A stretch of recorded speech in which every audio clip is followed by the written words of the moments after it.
Halo kawan-kawan semuanya, perkenalkan nama saya Noveri Maulana. Saya founder Takatif.id dan juga dosen di Sekolah Tinggi Manajemen PPM atau PPM Manajemen Jakarta. Nah, hari ini saya ingin berbagi dengan teman-teman di rumah milenials dan juga teman-teman penonton semuanya, teman-teman milenials di luar sana. Saya ingin berbagi dengan teman-teman mengenai satu buku yang menarik yang kita di luar sana, apalagi teman-teman pegiat startup, itu sudah sering mendengar, yaitu mengenai bisnis model kanvas, ya.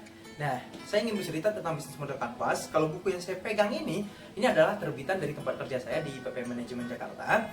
Nah, bisnis model kanvas ini diciptakan oleh Osterwalder, seorang ilmuwan dan juga akademisi peneliti dari Eropa, ya, dan dia mengeluarkan hasil temuannya, salah satu hasil disertasi PhD-nya itu tentang business model generation. Nah, tahun 2004 dia mulai penelitiannya, selesai 2009 keluar bukunya. 2010 itu sempat booming. Kenapa? Karena bisnis model kanvas ini bisa membantu teman-teman entrepreneur dan juga teman-teman praktisi pengusaha dan pegiat bisnis di dunia itu menggambarkan secara sederhana bagaimana tentang proses bisnisnya.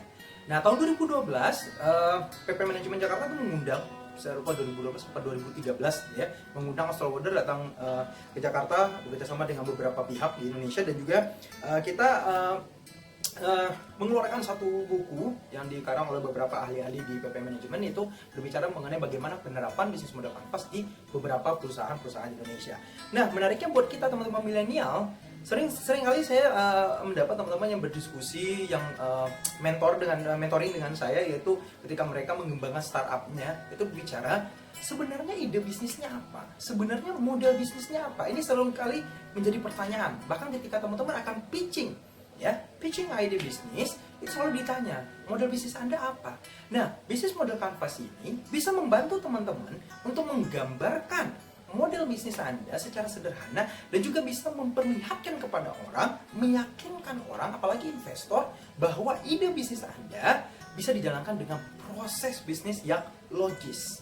Ya, inilah yang dibantu oleh bisnis model kanvas. Nah, apa uniknya bisnis model kanvas ini, teman-teman? Di dalam bisnis model kanvas, kita hanya bekerja dalam satu kanvas. Itulah disebut dengan kanvas. Kanvas itu bisa kita sebut lembaran, ya. Satu lembaran yang terdiri dari 9 kolom. Jadi ada 9 kolom. Saya akan berbagi tips buat teman-teman bagaimana sebenarnya kita memulai bisnis model kanvas ini. Secara theoreticalnya, Osterwalder itu juga menyampaikan bahwa ketika kita membaca bisnis model kanvas, itu kan terdiri dari 9 kolom, ya. Orang selalu bertentangan adalah kolom yang paling tengah ini kan kolom yang paling krusial, itu disebut dengan value proposition, ya, kolom value proposition. Apakah kita memulai bisnis model kanvas ini dari kolom value proposition atau kolom yang paling kanan? Paling kanan adalah customer segment. Jadi teman-teman ketika melihat video ini bisa juga googling contoh template bisnis model kanvas, ya.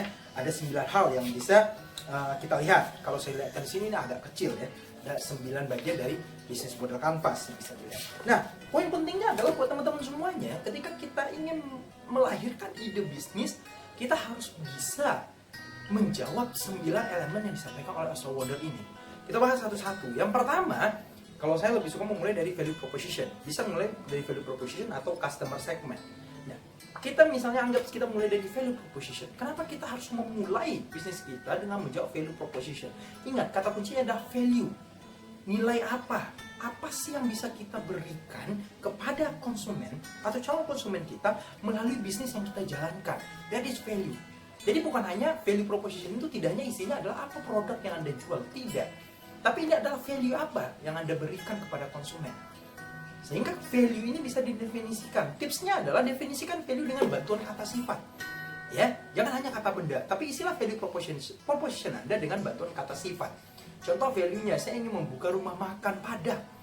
Nah, itu kan baru produknya. Value-nya rumah makan Padang saya apa? Yang membuat rumah makan Padang saya berbeda dengan rumah makan Padang orang yang lain. Oh, ternyata saya menuliskan value rumah makan Padang saya adalah value-nya murah, murah, bersih, berkualitas. Jadi ada murahnya value-nya, dan dua adalah bersihnya. Dan yang ketiga adalah berkualitas, kualitas soal rasa. That's value ide bisnis saya, ya. Nah, setelah kita menuliskan value proposition, hal yang kedua yang harus kita perhatikan adalah kita lihat yang paling kanan, customer segment. Value ini kita tujukan untuk customer segment yang mana? That is customer segment. Jadi customer itu kan sangat luas sekali. Kita bagi segmennya yang mana? Nanti teman-teman bisa cari tahu bagaimana kita membagi segmen. Tidak membagi segmen secara marketing, segmenting, targeting, proportion, enggak. Tapi kita membagi segmen ini secara garis luas saja. Sebenarnya untuk bisnis rumah makan Padang yang punya 3 value tadi, saya ingin menyasar siapa? Oh, murah, bersih dan berkualitas. Siapa yang saya sasar? Oh, segmen rumah makan Padang saya ternyata segmennya adalah mahasiswa. Kenapa? Karena kalau saya segmennya orang-orang perkantoran, mereka tidak cari makanan yang murah. Mereka mencari makanan yang bersih, yang berkualitas, tapi tidak mencari yang murah. Kenapa? Orang-orang pekerja, apalagi orang-orang yang eksekutif, tidak price sensitive. Sehingga saya menuliskan di segmennya, siapa segmen saya? Mahasiswa. Kenapa? Saya mencari orang-orang yang price sensitive, yang sangat cocok value-nya dengan murah. Karena itulah definisikan dulu value produk kita apa, sehingga kita dengan gampang bisa melihat siapa customer segment kita. Ada value proposition, ada customer segment. Selanjutnya yang ketiga yang kita perhatikan adalah channel. Channel itu apa? Channel itu adalah bagaimana customer segment ini bisa mendapatkan value kita, bisa mengakses value. Jadi channel ini bisa berbicara mengenai channel komunikasinya, yes, cara kita memasarkan. Atau yang channel yang kedua kita berbicara bagaimana transaksi itu dilakukan. Berarti kalau channel saya dengan bisnis rumah makan saya, apa channelnya? Oh, saya buka restonya itu di kampus-kampus. That's channel. Terus bagaimana cara saya promosinya? Oh, saya jangan cara apa? Jangan cara media sosial. Kenapa? Segmen saya adalah anak muda, mahasiswa. Mereka gampang di approach dengan sosial media. Ya, that's channel. Yang keempat yang kita perhatikan di dalam bisnis model kanvas adalah itu yang bagian atas kanan.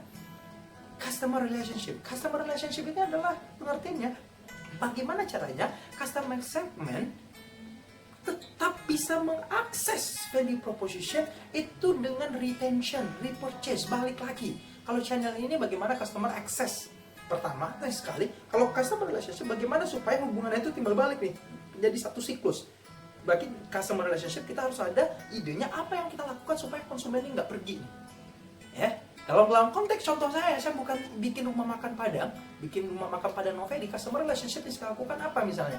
Oh, saya memberikan aktivitas di situ member get member. Ya, kalau kamu ajak temanmu makan di rumah makan Padang saya, kamu dapat gratis kerupuk kulit misalnya. Atau juga kita bisa memberikan kita dengan CRM. Ya, aktivitas engagement dengan konsumen, bikin grup. Wah, nanti bisa aja saya bikin grup WhatsApp, grup pecinta rumah makan Padang Noveri misalnya. Ini aktivitas customer relationship, ya. Nah, satu siklus yang kanan ini kalau kita jalankan akan menghasilkan yang disebut dengan yang di bawah adalah revenue stream. Revenue stream itu bagaimana bisnis kita bisa menghasilkan revenue dari mana saja. Rumah makan Padang Noveri tadi yang murah, bersih, berkualitas, ya. Revenue streamnya dari mana? Yang pertama tentu dari penjualan. Ternyata selain penjualan, saya memiliki revenue stream yang lain, yaitu revenue stream apa? Itu penyewaan restoran saya untuk event-event mahasiswa. Itu juga bisa menjadikan revenue buat kita. Kenapa? Karena tadi menyasar ke kita mahasiswa kan sering nih melakukan kegiatan seminar-seminar, misalnya cari tempat yang gaul, berarti rumah makan Padang saya nanti desainnya yang cocok dengan mahasiswa. Itu juga bisa menjadi revenue stream. Jadi kawan-kawan ya, yang bagian pertama yang kita lihat di bisnis model kanvas, value proposition, customer segment, channel, customer relationship, dan yang terakhir adalah revenue stream. Ini disebut dengan stage yang pertama, yang ini bersentuhan dengan konsumen kita. Nah, stage yang kedua itu yang sebagian kiri, ya teman-teman. Lagi ketika lihat video ini, googling template bisnis model kanvas sehingga teman-teman bisa mengikuti apa yang saya sampaikan, ya.